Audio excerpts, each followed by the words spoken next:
এখানে আরেকটা বিষয় আমরা দেখলাম যে সহিহ হাদিসের ব্যাখ্যা অন্য কোনো সহিহ হাদিস দিয়ে করতে হবে। আপনি যদি সহিহ হাদিসের ব্যাখ্যা অন্য কোনো সহিহ হাদিসের সাহায্যে না করেন, তাহলে সহিহ হাদিসের ব্যাখ্যা আপনি সঠিকভাবে করতে পারবেন না। কেন? যেমন সহিহ হাদিস আয়েশা রাদিয়াল্লাহু আনহা থেকে বর্ণিত, তিনি বলেন রাসূলুল্লাহ সাল্লাল্লাহু আলাইহি ওয়াসাল্লাম বলেছেন, রাকাআতুল ফজরি খায়রুম মিনাদ দুনিয়া ওয়া মা ফিহা। ফজরের পূর্বের 2 রাকাত সালাত পৃথিবী এবং পৃথিবীর মধ্যে যা কিছু আছে সব কিছুর চেয়ে উত্তম।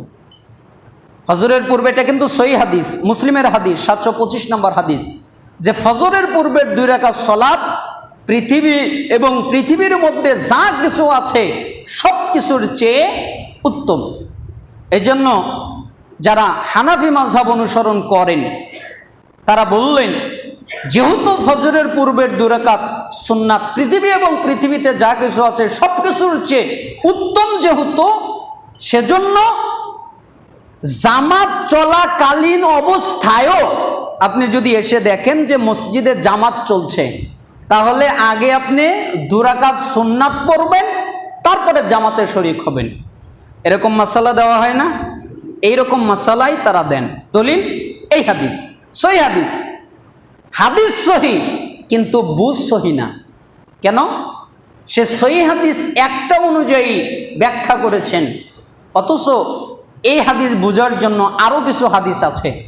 চলেন আমরা এই হাদিসটা বুঝি। আবু হুরায়রা রাদিয়াল্লাহু আনহু থেকে বর্ণিত, নবী সাল্লাল্লাহু আলাইহি ওয়াসাল্লাম বলেন, মুসলিমের 710 নম্বর হাদিস, ইদা উকিমাতিস সালাহ ফালা সালাতা ইল্লাল মাকতুবা। যখন সালাতের একামত দেওয়া হয় তখন ফরজ সালাত ব্যতীত আর কোনো সালাত নাই। ফরজ সালাত ব্যতীত আর কোনো সালাত নাই, সেটা সুন্নাত হোক, নফল হোক, ওয়াজিব হোক, যে কোনো সালাত হোক, ফরজ সালাতের একামত হলে আর কোনো সালাত নেই। এটা হচ্ছে রাসূলুল্লাহ সাল্লাল্লাহু আলাইহি সাল্লামের একটা আদেশ। তাহলে এবার আপনি বলেন তো, যদি ফজরের ফরজ সালাতের একামত হয়, তাহলে এই হাদিস অনুযায়ী সুন্নাত পড়া কি যায়? যায় না। দেখেন আরো কঠিন কঠিন হাদিস আছে।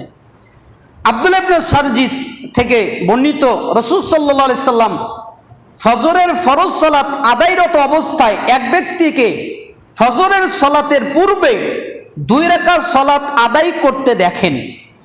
তখন তিনি সালাত শেষ করে তাকে বললেন, বিআইয়ি সালাতাইকা তাদাত্তা, তোমার 2 সালাতের কোনটি হিসাব করলে? এটা ইবনে মাজার 1152 নম্বর হাদিস। তোমার 2 সালাতের কোনটা হিসাব করলে? তুমি যে ইমামের সাথে 2 রাকাত পড়লে ওইটা ধরলে, নাকি তুমি একাকী 2 রাকাত পড়লে ওইটা ধরলে? কোনটা ধরলে? আরেকটা হাদিস আব্দুল্লাহ ইবনে মালিক ইবনে বুহাইনা হতে বর্ণিত, রাসূল সাল্লাল্লাহু আলাইহি সাল্লাম এক ব্যক্তিকে 2 রাকাত সালাত আদায় করতে দেখলেন। তখন একামত হয়ে গেছে। রাসূল সাল্লাল্লাহু আলাইহি সাল্লাম সালাত শেষ করলে লোকেরা ওই ব্যক্তিকে ঘিরে ফেলল।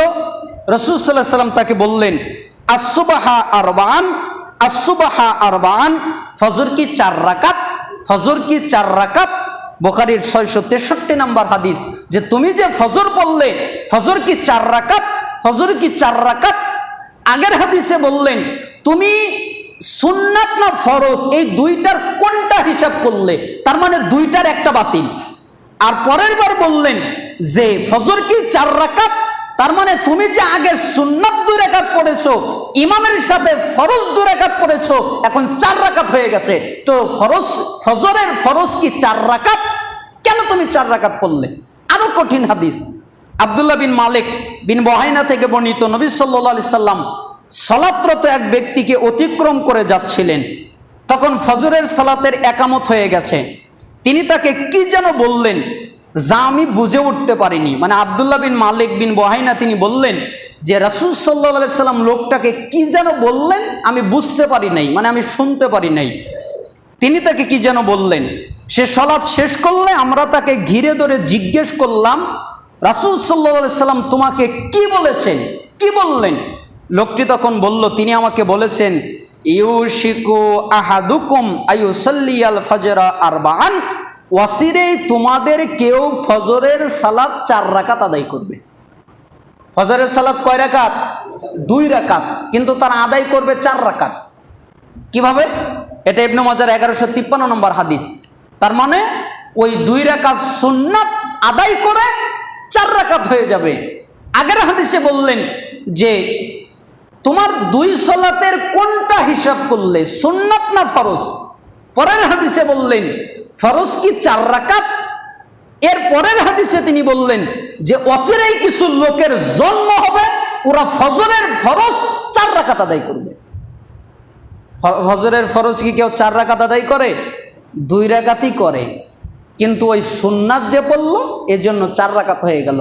তাহলে সহিহ হাদিসের ব্যাখ্যা অন্য সহিহ হাদিস দিয়ে করতে হয়, তা না হলে সহিহ হাদিসের ব্যাখ্যা সঠিক হয় না। 3 নম্বর মূলনীতি হলো সহিহ হাদিসের ব্যাখ্যা যদি নবী সাল্লাল্লাহু আলাইহি সাল্লাম থেকে পাওয়া না যায়, সেক্ষেত্রে সাহাবীদের আমল এবং ব্যাখ্যা নিতে হয়। সাহাবীদের ব্যাখ্যা দেখতে হয় যে এই হাদিসটা সাহাবীরা কি বুঝেছেন, তাদের বুঝ কি। যেমন আমাদের দেশে অনেকেই রমজান মাসে এই সমস্যাটা হয়। এক শ্রেণীর লোক আছে যারা সৌদির সাথে সিয়াম পালন করে এবং সৌদির সাথে ঈদ করে, অথচ হাদিসের মধ্যে এসেছে রাসূল সাল্লাল্লাহু আলাইহি সাল্লাম বলেছেন সুমু লি রুয়াতিহি ওয়া আফতিরু লি রুয়াতিহি, তোমরা চাঁদ দেখে সিয়াম পালন করো, চাঁদ দেখে সিয়াম ভঙ্গ করো। ফাইন গুব্বি আলাইকুম ফাআকমিলু ইদ্দাতা শাবানা 30, যদি চাঁদ দেখার ক্ষেত্রে প্রতিবন্ধকতা দাঁড়ায়, আকাশ যদি মেঘাচ্ছন্ন থাকে, তাহলে শাবানের গণনা 30 দিন পুরা করবে। অর্থাৎ বুখারীর 1909 নম্বর হাদিস। অনেকেই এই হাদিস দ্বারা আবার উল্টা ব্যাখ্যা করেন। তারা বলেন যে না না না, এই হাদিস দ্বারা ওই অর্থই হয় চাঁদ দেখে সিয়াম পালন করে, এই জন্য পৃথিবীতে একজন চাঁদ দেখলেই হলো, যে কোনো এক দেশে চাঁদ দেখা গেলেই হলো। এজন্য বলছিলাম সাহাবীদের ব্যাখ্যা নিতে হয়। সাহাবীদের ব্যাখ্যা কি? কুরাইব থেকে বর্ণিত, হারিসের কন্যা উম্মুল ফাজল তাকে সিরিয়ায় মুআবিয়া রাদিয়াল্লাহু আনহুর নিকট পাঠালেন। কুরাইব বলেন, অতঃপর আমি সিরিয়া পৌঁছে তার প্রয়োজনীয় কাজ সমাপ্ত করলাম। আমি সিরিয়ায় থাকতে রমজান মাস এসে গেল। আমি জুমার রাতে রমজানের চাঁদ দেখতে পেলাম। অতঃপর মাসের শেষে আমি মদিনায় ফিরে এলাম। ইবনে আব্বাস রাদিয়াল্লাহু আনহুমা সিয়াম সম্পর্কে আলোচনা প্রসঙ্গে আমাদের জিজ্ঞেস করলেন, তুমি কখন চাঁদ দেখেছো? আমি বললাম, আমি তো জুমার রাতেই চাঁদ দেখেছি। তিনি পুনরায় জিজ্ঞেস করলেন, তুমি নিজেই কি তা দেখেছো? আমি বললাম, হ্যাঁ, আমিও দেখেছি, অন্যান্য লোকেরাও দেখেছে এবং তারা সিয়ামও পালন করেছে, এমনকি মুআবিয়াও সিয়াম পালন করেছেন। তিনি বললেন, আমরা তো শনিবার রাতে চাঁদ দেখেছি, তোমরা দেখেছো শুক্রবার রাতে, আমরা দেখেছি শনিবার রাতে। আমরা পূর্ণ 30 দিন সিয়াম রাখবো, অথবা এর আগে যদি চাঁদ দেখতে পাই তবে ইফতার করব। তখন আমি বললাম, আপনি কি মুআবিয়ার চাঁদ দেখা, সিয়াম দেখা পালন করাকে যথেষ্ট মনে করেন না? মুআবিয়া রাদিয়াল্লাহু আনহু তিনিও তো একজন সাহাবী, তার দেখাকে, তার সিয়াম পালন করাকে আপনি কি যথেষ্ট মনে করেন না? তখন তিনি বললেন, হাকাদা আমারানা রাসূলুল্লাহ সাল্লাল্লাহু আলাইহি ওয়াসাল্লাম, না, রাসূল সাল্লাল্লাহু আলাইহি সাল্লাম আমাদের এভাবেই নির্দেশ দিয়েছেন। 1087 মুসলিমের হাদিস। তার মানে চাঁদ দেখেই আমরা সিয়াম পালন করব, চাঁদ দেখেই আমরা সিয়াম ভঙ্গ করব। মুআবিয়ারটা আমরা নিলাম না, এটাই রাসূলের আদেশ। তাহলে এবার যদি আপনি সাহাবীদের ব্যাখ্যা না নেন, হাদিসের সঠিক বুঝ করা যাবে? করা যাবে না। 4 নম্বর হলো তাবিঈদের ব্যাখ্যা নিতে হবে, তাবিঈদের আমল দেখতে হবে। হাদিসের ক্ষেত্রে ওই হাদিসটা তাবিঈরা কি বুঝেছেন, তাবিঈরা কি আমল করেছেন। 5 নম্বর, মুহাদ্দিসিনে কিরাম যেভাবে বুঝেছেন, হাদিস সংকলনের সময় তাদের বুঝ নিতে হবে। আল্লাহ সুবহানাহু ওয়া তাআলা আমাদেরকে কবুল করুন, কোরআন এবং সুন্নাহর উপরে অটল থাকার তৌফিক দান করুন। আলহামদুলিল্লাহ ওয়াহদা ওয়াসসালাতু ওয়াসসালামু আলা রাসূলিল্লাহ, আম্মা বাদ। সমস্ত প্রশংসা আল্লাহ তাআলার জন্য, সালাত এবং শান্তি বর্ষিত হোক আমাদের প্রিয় নবী মুহাম্মদ সাল্লাল্লাহু আলাইহি সাল্লামের উপরে। তাহলে 5 নম্বর হলো মুহাদ্দিসিনে কিরাম যেভাবে বুঝেছেন হাদিস সংকলনের সময় তাদের বুঝ নিতে হবে। হাদিসটা আমি ভালো বুঝি না যারা হাদিস সংকলন করেছেন তারা ভালো বুঝেন? আচ্ছা আপনারা বলেন তো, যিনি হাদিসটা লিখেছেন, সংগ্রহ করেছেন, সংকলন করেছেন, উনি ভালো বোঝেন না আমি ভালো বুঝি? অবশ্যই উনি ভালো বোঝেন। এই জন্য